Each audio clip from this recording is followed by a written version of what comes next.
Hello, everyone. My name is Emma, and I'm very happy to be here today. It's always a great feeling to sit down, turn on the microphone, and connect with all of you through this English podcast. Hi, Emma, and hello, everyone. My name is Fang. I'm also very excited to join today's session. Every time we record a new episode, I always feel motivated because I know someone out there is improving their English with us. Even if it's just one person, it makes me happy. That's true, Fang. That's exactly why we enjoy doing these lessons. But before we begin, let me ask, how are you doing today, Fang? I'm doing really well, Emma. I had a productive morning, I did a bit of reading, and I'm feeling fresh and ready to learn. And how about you? How is your day so far? I'm doing great too. Thank you for asking. I had a little cup of tea earlier, and it made me feel calm and focused. So I'm excited to start this session together. And to everyone watching our video and listening to our English podcast, welcome back to Daily Life English. Thank you so much for spending your time with us. We truly appreciate your support. So, Fang, can you tell our listeners what we are talking about today? Sure, Emma. Today, we are talking about staying motivated while learning English, and also talking about your personal goals. Many people have goals, but sometimes they don't know how to stay motivated or how to keep going.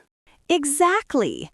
In today's topic, we will explore why goals matter, how to make good goals, how to keep motivation high, and how talking about your goals can actually improve your English skills.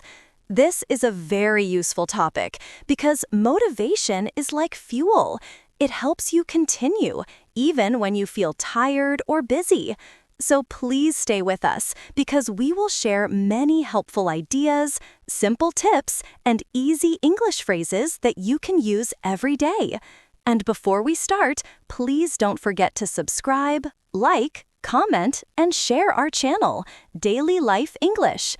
Your support helps us make more English podcasts and daily lessons. Thank you so much. Okay, Fang, let's begin. First question, what does the word goal mean to you? For me, a goal is something I want to achieve, something important for my life. It can be something I want in the future, or something I want to improve slowly, step by step. That's a good way to describe it. A goal is like a destination, a place you want to reach. Without a goal, it's easy to feel lost because you don't know where you're going. Why do you think goals are important, Fang? Goals help us stay focused. When I have a clear goal, I know what I need to do. Goals help me organize my time and make better decisions. Exactly. Goals give us direction. Imagine walking on a long road without knowing where you're going. It feels confusing. But when you have a goal, you know exactly why you're walking and what you're walking toward. Let's make it more personal. Fang, can you share one of your goals with our listeners? One of my biggest goals is to improve my English speaking confidence. I want to speak clearly, naturally, and without feeling nervous. And I want to communicate with more people around the world. That is a wonderful goal, and I can already see your progress. What steps are you taking to reach that goal? I listen to English podcasts every day. I try to speak English even when I'm alone. And I practice having small conversations, just like this one. Little by little, I feel more comfortable. That's great. Many learners believe they must improve fast, but actually, improvement comes slowly with small steps, and small steps are easier to do every day. Let's talk about a method that I personally like, the small daily goal method. What does that mean, Emma? It means instead of making one huge goal, you create very small, simple goals for each day. For example, today I will learn 5 new English words. Today, I will repeat one English sentence 10 times. Today, I will watch one short English video. That feels more realistic. Sometimes big goals feel scary or too far away. Exactly. But when you complete a small goal, your brain feels happy. And this happiness gives you motivation to continue the next day. Another idea is to write your goals down. Yes, I heard that writing goals makes them stronger. That's true. When you write your goals, you make them real. They are not just ideas floating in your mind. They become clear words on a piece of paper.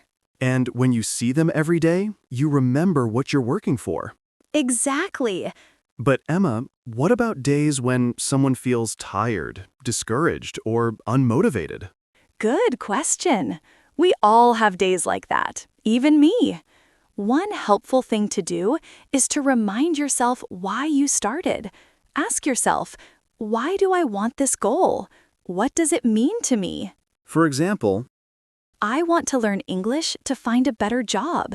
I want to learn English to travel or talk to people. yes, when you remember your reason, your motivation becomes stronger again.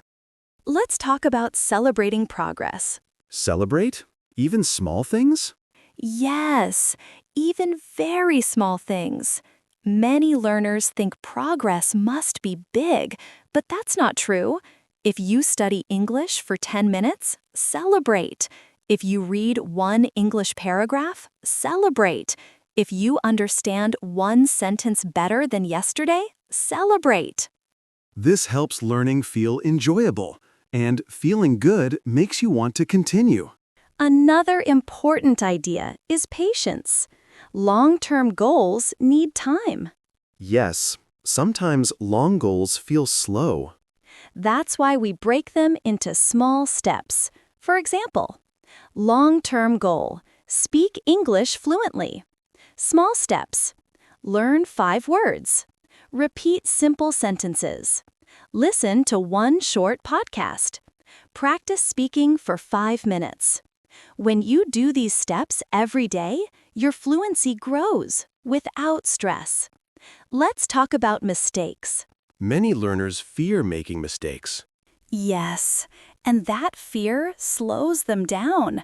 But mistakes are not bad. Mistakes are teachers. Every mistake shows you something you can improve. That's true. When we fear mistakes, we stop speaking and we stop learning. Exactly. Please don't be afraid of mistakes. They are part of your journey. Now, let's share motivational lines to help our listeners. Good idea. You can do it. Keep going. Small steps every day. Don't give up. Your future is worth your effort. Believe in yourself. Your English will improve. Keep practicing. You are making progress. Trust the process. Let's talk about English habits. Yes, habits shape our skills. Helpful habits include listening to English daily, reading simple English sentences, watching English videos, speaking even for a few minutes, writing short notes in English. These habits seem small, but they help a lot. Consistency is powerful. Another idea is to make learning enjoyable. Yes, we learn better when we enjoy something. If you love music, listen to English songs. If you love cooking, watch English cooking shows. If you love stories, listen to English storytelling podcasts. Enjoying the topic makes learning feel natural. Let's share daily motivation questions. Did I learn something today? Did I try my best? What small thing can I do tomorrow? These questions guide your mind and keep you focused. Now let's talk about specific English goals. Yes, many learners want help with pronunciation, vocabulary, grammar, and speaking. For pronunciation, practice speaking slowly. Listen carefully. Repeat sentences often. For vocabulary, learn new words daily. Use them in sentences. For grammar, learn one simple rule per week. Practice it in real sentences. For speaking, speak for 5 minutes daily. Even if you speak alone, it still helps. Fang, what keeps you motivated personally? I imagine my future. I imagine myself speaking English confidently. This picture gives me strength. That's a powerful motivator. Let's talk about the 10-minute rule. What is the 10-minute rule? Study for just 10 minutes. When the time is short, it's easy to start. And once we start, we often continue for longer. Exactly. More motivational lines. Yes, let's do it. You're stronger than you think. Every day is a new chance. Your dreams are important. Keep learning. Keep growing. Believe in your path. Trust your effort. Let's talk about removing distractions. Yes, distractions slow us down. When learning, put your phone away. Close social media. Focus for just a few minutes. Focused learning saves time and gives better results. Now, let's talk about confidence. Confidence grows with action. Not with waiting. Yes, do small, difficult things again and again. Slowly, your confidence becomes stronger. Before we end, let's give final motivational messages. Yes, for our listeners. You are learning. You are improving. You are getting stronger. And you are not alone. We are here with you. And we believe in you. Thank you so much for watching and listening to Daily Life English. We truly hope today's podcast helps you stay motivated and continue your English learning journey. Thank you for spending your time with us. Please don't forget to subscribe, like, comment, and share our channel. Your support means a lot to us. We will see you in the next episode. Take care and bye for now. Goodbye, everyone. Keep learning, keep moving forward, and stay motivated.